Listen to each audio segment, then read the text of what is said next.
नमस्कार. शेतकरी हवामान अंदाज या युट्यूब चॅनलमध्ये मी युवराज काळे, तालुका जिल्हा बीड, आपला सहर्ष स्वागत करीत आहे. तर शेतकरी मित्र, 27 तारखेला जो चक्रवादळ तयार झालेला आहे ते बांगलादेशाकडे निघून जात आहे आणि 27 तारखेला ते बांगलादेशाकडे निघून गेल्यानंतर अरबी समुद्रामध्ये 28 तारखेपासून परत जोरदार वातावरणात बदल होत आहे.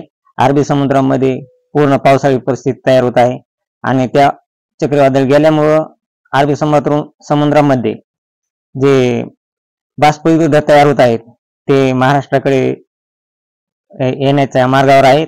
ते महाराष्ट्राकडे 29 तारखेपासून 28, 29, 30 या तारखांना महाराष्ट्राकडे आहेत आणि त्यामुळं स्थानिक स्वरूपाचा पाऊस हा 30, 31 या तारखांपर्यंत पडणार आहे आणि 1 तारखेपासून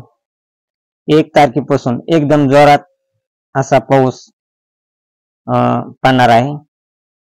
31 तारखेपासून सर्वसेम असा पाऊस पडण्यास सुरुवात होणार आहे. 31 तारखेला सांगली, कोल्हापूर या जिल्ह्यामध्ये पडणार आहे आणि 1 तारखेला हा पाऊस जवळजवळ महाराष्ट्रात पूर्ण जिल्ह्यामध्ये, विदर्भ साईड सोडता पूर्ण जिल्ह्यामध्ये पाऊस हा चांगला होण्याचा अंदाज आहे 1 तारखेला.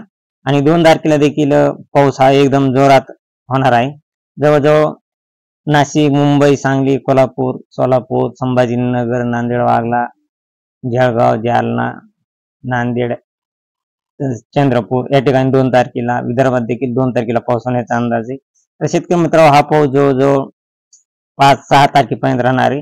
पुढची आपण नवीन एकदम ताजी हवामान अपडेट आल्यानंतर आपण कळू. हा पाऊस सांगली, कोल्हापूर, तसेच मुंबई, सोलापूर या ठिकाणी 31 तारखेला दाखल होणार आहे आणि 31 तारखेला दाखल झाल्यानंतर महाराष्ट्रात तो जवळजवळ 1 तारखेला सर्वदूर असा महाराष्ट्रात पाऊस पडणार आहे. मुंबई, नाशिक, संभाजीनगर, सोलापूर, सांगली या ठिकाणी, तसेच संभाजीनगर, नांदेड या ठिकाणी 1 तारखेला पाऊस पडणार आहे आणि 2 तारखेला विदर्भ साईडला देखील पावसाचा जोर राहणार आहे.